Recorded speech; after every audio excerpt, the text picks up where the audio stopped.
네, K리그 20라운드 광주 전북 경기 리뷰를 한번 해보도록 하겠습니다. 네, 오늘 광주랑 전북 현대 3대 3으로 비겼는데 요즘 광주 경기 하는 거 보면 굉장히 화끈하죠. 화끈해가지고 참 재밌게 보고 있습니다. 오늘도 진짜 전북 상대로 하나도 밀리지도 않고 진짜 솔직히 여름에 동점 자책골만 아니었어도 사실 이길 수도 있었을 경기인데 조금 아쉽긴 해요. 이런 부분이 이길 듯 말 듯 하면서 못 이기는 게 조금 아쉽긴 한데 지난 울산 경기에서도 그렇고요. 근데 그래도 이렇게 전혀 밀리지 않은 경기, 오히려 막판엔 압도적인 경기를 했다, 이런 부분들 너무 재밌게 봤습니다. 한번 리뷰를 해볼게요. 보시면 포메이션 광주는 4-3-3으로 나왔죠. 이민기, 아슐마토프, 홍준호, 김창수의 수비 라인. 아슐마토프랑 홍준호, 뭐 김창수는 거의 이제 고정인 것 같아요. 이민기도 그렇고요.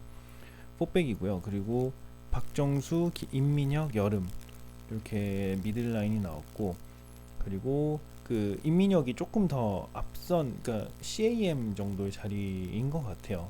4-3-3이긴 한데. 그리고 두현석, 김주공, 엄원상, 이렇게 포워드 라인이 있습니다. 그리고 전북은 4-1-4-1 거의 똑같은 것 같아요. 똑같고 조금 달라진 점은 이제 이용 선발로 나왔고요. 그리고 최철순 좌측, 그리고 신영민이 원래 손준호가 계속 나오던 자리였는데 신영민이 수미 자리로 가 있습니다. 한교원, 이승기, 김보경, 조규성, 그리고 구스타보 원톱, 이렇게 나왔습니다. 원래 선발 라인업 보면은 조규성이 거의 원톱으로 나왔는데 이번에는 윙으로 뺐어요. 이런 차이가 좀 있고요.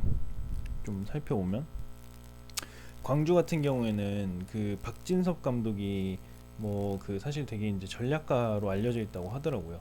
근데 박진섭 감독이 전략가라고 생각이 든 이유가 이 선수 하나하나의 특성을 잘 이해하고 그거의 변화를 잘 주시는 것 같아요.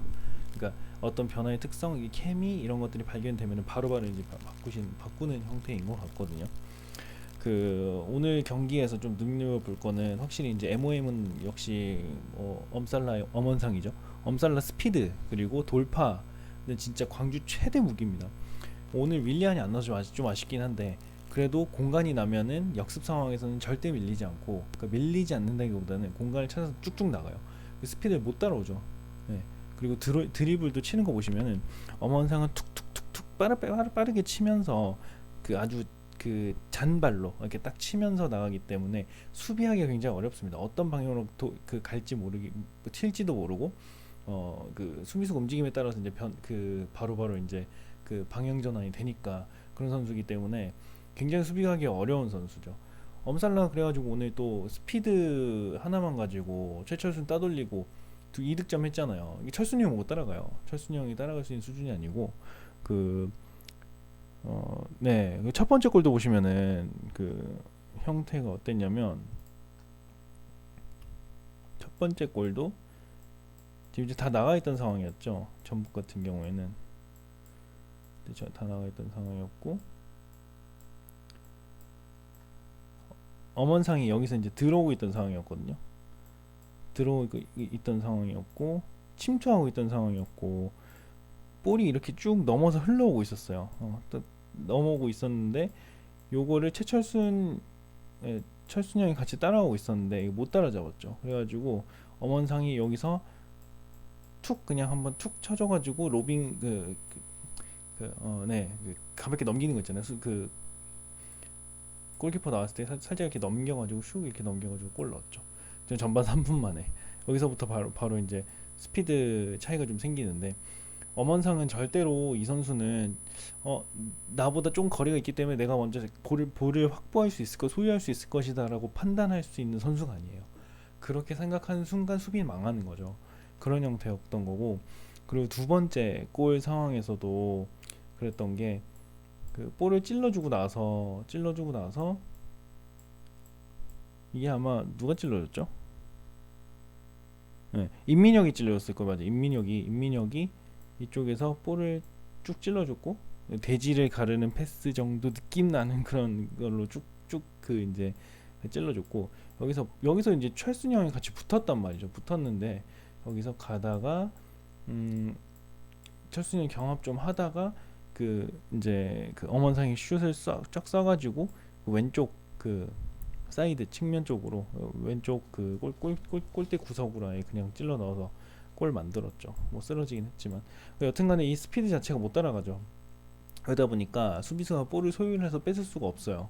수비수는 수비할 때 제일 이제 가장 노련하게 하는 선수들은 그 같이 달리다가 먼저 이제 볼을 그러니까 어깨라든지 그 다리를 넣어가지고 먼저 볼을 확보했다는 이제 그거를 점유한 상태에서 뭐 내가 좀 넘어지던지 아니면은 그런 식으로 이제 볼을 뺏는 건데 다리를 먼저 넣던지 아니면 어깨를 먼저 넣던지 이렇게 되는데 근데 엄원상의 스피드가 너무 빠르고 그 드리블도 잘 치다 보니까 이게 안 되는 거죠. 그 수비가 굉장히 어려운 형태인 거죠. 네. 그래서 그렇게 이제 2점을 준 거고 그 엄살라가 중앙이나 오른쪽 공간 생기면은 완전 돌격하는 형태인 거죠. 막기가 어렵죠. 김주공 그 광주는 선수들 한 명씩 좀 재밌는 포인트가 있었는데 김주공, 임민혁, 두현석 다 저는 좀 재밌게 봤거든요. 김주공 선수는 그 사실 원톱으로 이번에 선발로 나올 줄 몰랐는데 나와서 되게 잘 싸워주고 볼 경합도 되게 잘해주더라고요. 그리고 중거리 슈팅 능력도 좀 있는 것 같더라고요. 후반전에는 그런 장면이 한 차례 보였는데 그러다 보니까 초반부터 좀 공격적이었고 사실 펠리페가 없다는 느낌을 못 받았어요. 저는 솔직히 그 정도로 잘 싸워줬고 예전에 펠리페가 이제 좀 지치거나 아니면은 그 펠리페 말고 이제 다른 선수 이제 그 공격 자원이 더 투입돼야 될 때 김중훈 선수가 나와서 한 번씩 위협적인 모습을 보여줬었는데 이렇게 그냥 후반전까지도 쭉 뛸 수 있는 선수다라는 걸 봐서 너무 좋았던 것 같고요. 앞으로도 좀 활약이 좀 기대가 되네요. 그리고 나중에는 이제 펠리페 체력 안배 차원에서도 사실은 좋은 거죠. 오늘도 펠리페가 그 펠리페 선수가 사실은 그 광주에서 중요한 역할을 하다 보니까 좀 많이 뛰어주지 않습니까? 그러다 보니까 매 경기 거의 풀타임으로 뛰고 있는데 그런 상태에서 좀 힘들 수 있죠. 그래서 오늘 같은 경기에는 김주공이 제 역할을 해줬다는 부분이 있는 거고 임민혁 선수는 진짜 플레이메이커 스타일 오늘 2도움 했죠.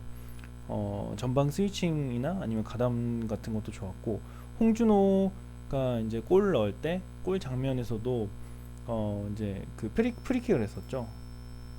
이 정도 위치였을 거고 아마 볼이 이 정도 있을 거고 네 프리킥을 쭉 했고 여기서 홍준호가 받아가지고 그냥 골을 넣었죠. 이런 형태이긴 했고 아까 보여드렸던 엄원상 골도 어시스트 해준 거죠. 크로스나 시야도 좀 좋았던 것 같아요. 그리고 두현석 같은 경우에는 제가 저번에 원래 두현석이 그 공미 정도 자리에 있었거든요. 이렇게 세 명 이렇게 있으면은 이 위치에 있었단 말이죠. 근데 이번에는 그 왼쪽 윙 자리로 좀 올린 것 같아요, 박진석 감독이. 왜냐하면 두현석이 그 2대1 패스라든지 엄원상이랑 2대1 패스 이런 부분들이 되게 좋았었고 그런 연계 플레이랑 그리고 전방 쪽으로 찔러주는 패스 전방에 공간을 보고 침투하는 선수 이렇게 돌아 뛰어가는 선수들 이제 한테 딱 찔러주는 그런 패스가 되게 좋거든요. 그래서 그 장면 한 차례 나왔죠. 이 수비수들이 전북 수비수들이 다 깔려 있고 이 수비랑 지금 여기 그 미드 라인 사이에서 있는데 두현석이 전북 수비 한 명 살짝 제껴낸 다음에 패스를 해서 쭉 찔러줘요. 이게 김주공한테만 찔렀을 거예요. 김주공이 돌아서 들어가는데 여기서 쭉 찔러준 거죠. 사실 공격 진영에서 이렇게 이 자리를 보고 찔러주기가 쉽지가 않거든요. 그리고 패스가 너무 길거나 너무 짧아서 끊기는 경우가 많아요. 근데 두현석 같은 경우에는 요거를 잘 찔러줬다. 그래서 되게 좋았던 것 같아요. 이런 시야 그리고 요렇게 줄 수 있는 패스의 질 이런 거가 이후에도 이 선수는 진짜 광주에서 중요한 역할을 하지 않을까 하는 생각이 좀 들어요. 아슐마토프랑 홍준호 같은 경우에는 수비수인데 이제 필드 크로스 상황에서는 마크가 되게 좋았거든요. 근데 세트 피스에서는 좀 집중을 해야 될 것 같다 하는 생각 좀 들더라고요. 그래서 사실 한교원한테 한 골 먹었죠. 그것도 있었고 그 구스타보 같은 경우에도 사실 이게 뭐 아슐마토프가 잘못했다라기보다는 구스타보가 잘했던 거죠. 하지만 그런 세트 피스나 이런 상황에서도 좀 그 집중을 해야 될 필요가 있다. 네. 결과적으로 사실은 공격진에 외인이 없음에도 불구하고 거의 후반전까지 후반전은 20분인가 25분인가요? 그까지 전북과 이제 비기는 그 정도의 어떤 수준이 보여줬다는 게 대단하다. 필리핀 후반에 좀 늦게 투입되긴 했지만, 네, 뭐 그런 부분이 있다 하더라도요. 네. 그리고 오늘 이거 윌리안도 안 나왔어요. 네. 윌리안도 안 나온 상태에서 이렇게 잘했다는 점 되게 고무적이다라는 부분이고요. 전북 보면은 좀 다행이다. 2연패 하다가 겨우 비긴 것 같아요. 3골 넣었지만 사실 한 골은 자책골이었고, 네. 좀 변화 상황은 그 오른쪽 윙백이 이용이 귀환을 했죠. 역시 크로스는 이용인 것 같아요. 궤적이나 퀄리티 모두 다 이제 이제 오른쪽으로 쫙 휘어서 들어가는 거 있잖아요. 그러니까 오른쪽에서 올리면 쫙 휘어서 그 바나나 킥처럼 쫙 이렇게 그 휘어 들어가서 그리고 높게 가기 때문에 스트라이커가 받기가 그 장신의 스트라이커가 헤딩하기 좋은 형태인 거죠.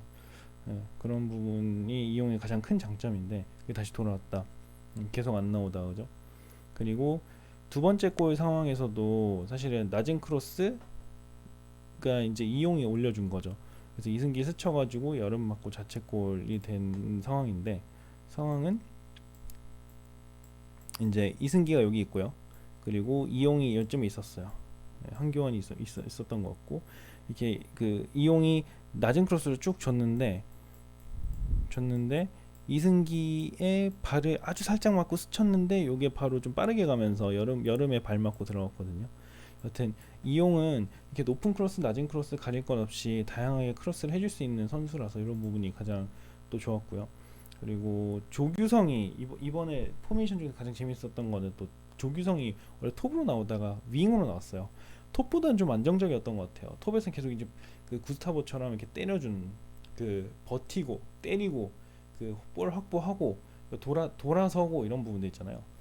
돌아서는 부분이라고 하면은 예를 들어서 수비수가 여기 있고 그 구스타보가 있죠. 볼이 왔을 때 이렇게 돌아가지고 그 볼을 가지고 슈팅할 수 있다거나 아니면은 이 볼을 바로 전환을 한다든지 이 볼을 갖고 있다가 침투해서 들어오는 다른 선수들에게 흘려준다든지 이런 부분이 돼야 되는데 사실 조규성이 이게 잘 안 되거든요. 근데 이게 윙 역할은 조금 괜찮았던 것 같아요. 조규성이 그래도 막 많이 뛰잖아요. 많이 뛰는 부분 되게 많이 보이거든요. 열심히 되게 뛰더라고요. 그래서 그러면서 찬스 만들려고 했던 부분들 그런 것들은 좋았던 것 같아요. 그래서 윙이 조금 더 나았다. 하지만 본인이 해결하기보다는 찬스를 만드는 연계가 좀 더 있었으면 더 좋지 않았을까. 저는 사실 그 부분에서 좀 이성윤이 좀 나왔으면 좋겠다는 생각이 들었는데 무슨 이유인지 모르겠어요. 이성윤이 되게 중거리 슈팅 능력도 있고 좋던데. 그리고 왼쪽 풀백에는 철순이 형이 나왔는데 스피드 있는 상대 윙 상대로는 고전을 엄청 하더라고요. 이번에 엄원상한테 좀 크게 얻어맞았죠. 그래서 그 철순이 형은 공격 가담하는 것보다는 수비를 좀 더 내려서서 하는 게 좋지 않을까 생각이고요. 구스타보 오늘도 한 골 넣었죠. 그 아슐마토프가 그랑 이렇게 경합 상황에서 볼 딱 지켜내고 바로 돌려가지고 골 넣은 형태. 제가 아까 말씀드렸던 부분이 이거예요. 돌아와서 바로 이제 골 넣는 형태. 이런 부분은 구스타보는 되니까 근데 조기성은 잘 안 되거든요. 그래서 그 세 번째 골 넣으면서 이제 그 3대3으로 비긴 거죠.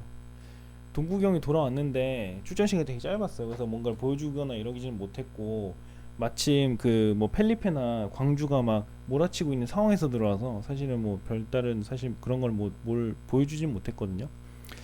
다만 이제 앞으로 이제 남은 라운드들이 있고 또 그 파이널 A, B 이게 나눠지잖아요. 그때 이제 구스타보랑 이동국이 투톱 체제가 가면 어떻게 될까? 사실은 둘 다 굉장히 영향력이 있는 상대팀에서 나오면 되게 무서워하는 그 공격수들이기 때문에 딱 두 명이서 나오게 되면 수비가 집중될 수밖에 없을 거예요. 그런 상황에서 좀 더 다른 그 손준호가 CAM으로 올라가고 그 좌바로 우 교원 해가지고 연계 플레이를 하게 되면 좋지 않을까 하는 나름의 시나리오 뭐인데요. 예를 들어서 그 구스타보, 동국이 형, 그다음에 여기 손준호가 그 좀 앞서 이게 수미 공미로 가고요. 그리고 바로가 좌측 그리고 우측에는 한교원 이렇게 잔잔바리로 잘 뛰는 그 두 사람들이 있죠. 그리고 되게 네, 스피드도 있고. 근데 손준호 선수는 이제 수비도 수비지만 좀 그 공격 진영에서 연계 플레이 그리고 그 찔러주는 패스 이런 것도 굉장히 좋거든요. 그래서 그런 부분들을 이 앞쪽 이제 공격수들이랑 같이 연계를 하거나, 그리고 왼쪽 좌측, 우측, 좌우측 이제 그 윙들이랑 같이 연결해서 플레이하면 좀 더 좋은 찬스가 나지 않을까 싶습니다. 전북은 이번 시즌 끝나고 수비 라인 보강을 좀 해야 될 것 같아요. 지금 최보경 그리고 저기 홍정호, 뭐 최철순 라인업들이 있는데 조금 기동력이 떨어져요. 그래가지고 그 뒷공간을 내주는 경우가 너무 많아요. 공간 점유가 안 돼요. 예, 그런 부분들은 좀 보완이 돼야겠다. 다음 주 이제 진짜 대망의 그 울산과 전북의 맞대결이 일어납니다. 그 경기가 거의 뭐 사실은 이제 결승전과 거의 비슷하다라고 얘기들 하는데 결과가 어떻게 될지 정말 궁금하네요. 네. 네. 전북 아마 여기서 비기면은 아마 전북 울어야 될 것 같고요. 전북은 최소한 이제 이겨야 이제 또 새로운 스토리를 그 시나리오를 만들 수 있지 않을까. 저는 조금 더 K리그가 재밌어지기 위해서, 막판에 재밌어지기 위해서 전북이 이기는 걸 한번 기대를 해보겠습니다. 울산 잘하고 있지만. 네. 네, 오늘 리뷰는 여기까지 하겠습니다.